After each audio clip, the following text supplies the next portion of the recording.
Hello friends, আসসালামু আলাইকুম। আমি নুসরাত জাহান ইচ্ছে। আজকে আমি তোমাদের শিখাবো how to use shape with formula in এম6 ইন বাংলা। অর্থাৎ আজকে আমি তোমাদের শিখাবো কীভাবে আমরা ফর্মুলার দ্বারা শেপ ইউজ করতে পারি এম6 এর মধ্যে। তাহলে চলো এখন আমরা কাজটা করি। তো করার জন্য আমরা আমাদের এটাকে মিনিমাইজ করি। মিনিমাইজ করার পরে কাজটা করার জন্য আমরা আমাদের এম6 ওপেন করি। তো এখন আমরা আমাদের এম6 ওপেন করার পরে বিষয়টা করার জন্য আমরা কী করবো, তো কাজটা করার জন্য প্রথমে আমরা আমাদের ইনসার্ট মেনুতে যাব। যাওয়ার পরে এখন আমি কি করব, বিষয়টা করার জন্য আমরা আমাদের এখান থেকে প্রথমে আমি কিছু লেখা লিখে নেই। তো এখন আমরা আমাদের এখান থেকে আমি ধর ইকুয়াল দিই। ইকুয়াল দেওয়ার পরে এখন আমি লিখলাম কি টুডে। তো আমি এখানে টুডে, এই যে আমরা এখানে এটা আসা বললো টেপচার দিলাম টুডে। এই ফাংশনটা লিখে আমি লাস্ট ব্রেকেট দিলেও হবে, নয়তো অটোমেটিক নিয়ে আনে। তো টুডে দিলে আজকে ডেটটা শুধু দেখাইতেছে। কিন্তু আমি যদি টুডের পরিবর্তে এখন দিয়ে দিই কি, এখন টুডের পরিবর্তে আমি নিচে যদি এখানে লিখি কি, এখন আমি যদি নাউন ফাংশনটা ইউজ করি, নাও তুমি নাউন লিখলে এখন আমি যদি ফার্স্ট ব্রেকেট লাস্ট ব্রেকেট দিতেও পারি অথবা আমাদের নিয়ম নেয়। তো এখন আমরা আমাদের এটা যখন দিলাম, দেওয়ার পরে এখন কিন্তু আগে কিন্তু আমি দেখছিলাম টুডে লিখছি আর আমরা আমাদের শুধু এই যে ডেট এটা কিন্তু আসছে, আর আমি এটা দিলে ডেট টাইম সবগুলো সহকারে চলে আসছে। এখন এটা আমি যদি একটা শেপের মতো ইউজ করতে চাই, তো সেজন্য আমি ধর এখান থেকে এই শেপের মধ্যে ইউজ করতে চাইলে আমি ধর একটা শেপ নিলাম। ব্যাস, শেপ নেওয়ার পরে শেপের মধ্যে আমাদের বিষয়টা ইউজ করব।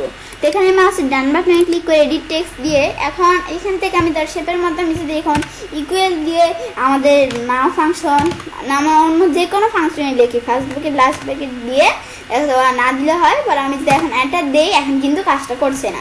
তো আমাদের কাজটা করছে না, কিন্তু আমরা কাজটা করার জন্য এই যে ফর্মুলা বারে ক্লিক করে আমরা ইকুয়াল দিব।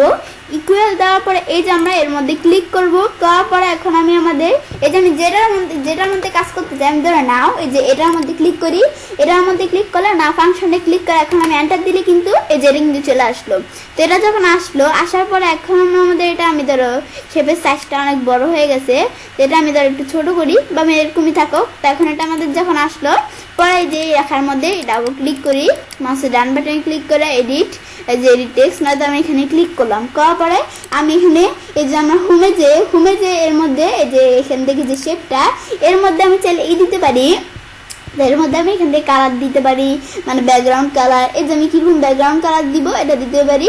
তো আমাদের বিভিন্ন ব্যাকগ্রাউন্ড কালার আছে, এর মধ্যে থেকে আমি ধরো কোন ব্যাকগ্রাউন্ড কালারটা, আমি ধরো এই ব্যাকগ্রাউন্ড কালারটা দিলাম। দেওয়ার পরে এখন আমরা কি করব, তারপরে টেক্সট কালার। তো টেক্সট কালারের মধ্যে এই যে আমি ধরো আমি ধরো কোন ধরনের কালার দিই, আমি ধরো এই যে এই কালারটা দিলাম। দেওয়ার পরে আমি ধরো বোল্ড করি, টেক্সটটা বোল্ড করার পরে এটা এই যে এদিকে মাঝখানে নিলাম, আমাদের মাঝখানে আর সেন্টার পয়েন্টে। তো আমাদের এখান থেকে সেন্টার পজিশনে আর আমাদের মাঝখানে এটা নিলাম। নেওয়ার পর এখন আমি কি করব, তো এটা যখন নিলাম, নেওয়ার পর এখন আমরা এটার মধ্যে এগুলো আমি চাইলে করতে পারি। তো এটা আমি লেখার ফন্ট সাইজটা একটু বড় করে দিতে পারি। এই যে ফন্ট সাইজ কীরকম লাগবে এগুলো আমি দিতে পারি। তো এটা ফন্ট সাইজ দিলাম, তো এগুলো আমি করতে পারি। তো এটা আমি যে করলাম, তো এটা আমাদের করার পরে এখন আমি এখান থেকে কিন্তু বিষয়টা হয়ে গেল। পরে আমি বাইরে ক্লিক করি, করার পরে আমি এভাবে ছাড়াও কিন্তু আমি ধরো একটা নতুন শিট খুলি। খোলার পরে এখন আমি এখান থেকে এর মধ্যে থেকে আমি ধরো কয়টা সংখ্যা লেখে আমি ধরো দেখলাম 20, 30, 50, পরে আমি দেখলাম 80। লেখার পরে এখন আমি এখান থেকে ধরো ক্লিক করি, এই যে এখানে ক্লিক করে আমি ধরো এখান থেকে 20 পরে প্লাস দিয়ে 30, 50, 80, এটা আমি যোগফলটা বের করলাম, তো 180।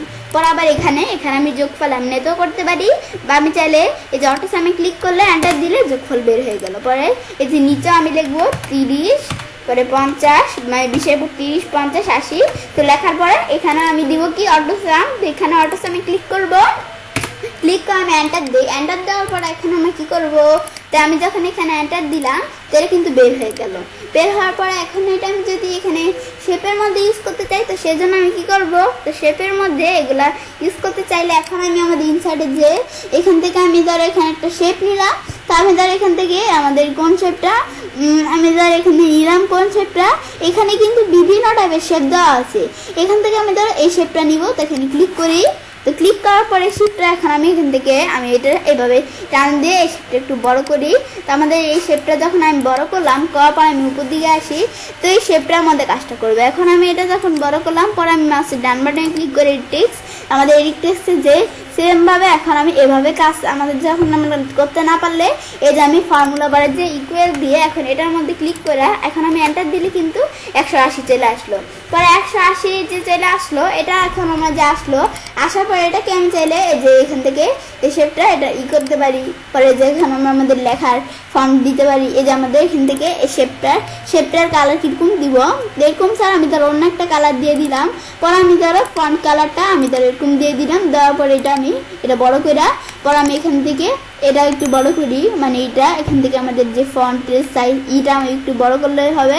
তো এখন আমি এটা আমাদের বেশি বড় হয়ে গেছে, আমি ধরো রাখলাম কতটুকু এতটুকু। তো এখন এটা রাখার পরে এখন আমি এই যে শেপটা নিজেদের মতো সাইজ করে নিব। তো এভাবে সাইজ টাইজ করে এগুলা কিন্তু হয়ে গেল। তারপর আবার এই লেখার মধ্যে এই যে আমাদের সাইজ বড় করার পরে বোল্ড করার পরে এই লেখার আমার ফন্ট, এই লেখার এই যে ফন্ট দিতে পারি। এই যে ফন্ট, এই ফন্ট ছাড়া আমি যদি আবার নিচ দিকে আসি, নিচ দিকে আসার পর আমি দেখি আর কোনো ফন্ট আসেনি। এই যে ফন্ট পর আমরা আরো অনেক ফন্ট দেওয়া আছে, তো যেই ফন্ট প্রয়োজন আমরা সেটা নিতে পারি। আমি ধরো এরকম ফন্ট দিলাম। দেওয়ার পরে এখন আমরা আমাদের যদি এটা একটু বড় করি তাহলে হবে। এটা বড় করার পরে আমি এখানে ক্লিক করে এটা আমি ধরো একটু বড় করলাম।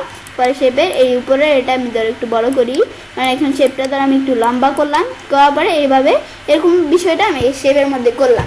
তো এটা করার পরে এখন আমি কি করব, এটা আমি যখন করলাম করার পর এখন আমরা আমাদের এগুলা আমি বাইরে ক্লিক করি। তো 180 বদলে আমি যদি এখান থেকে এই যে 80 এই যে আমরা এখান থেকে 80 তো 80 দেওয়া আছে না, আমি যদি 50 দিয়ে বাইরে ক্লিক করি এই যে এখান থেকে 150 চলে আসছে, এখানেও কিন্তু 150 চলে আসছে।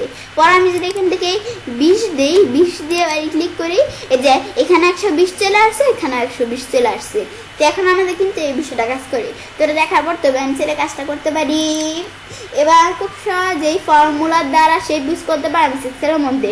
ফ্রেন্ডস, আমার আজকে এই ভিডিওটি যদি তোমাদের ভালো লেগে থাকে তাহলে আমার চ্যানেলটি সাবস্ক্রাইব, লাইক, কমেন্ট এবং সবার সাথে শেয়ার করবে।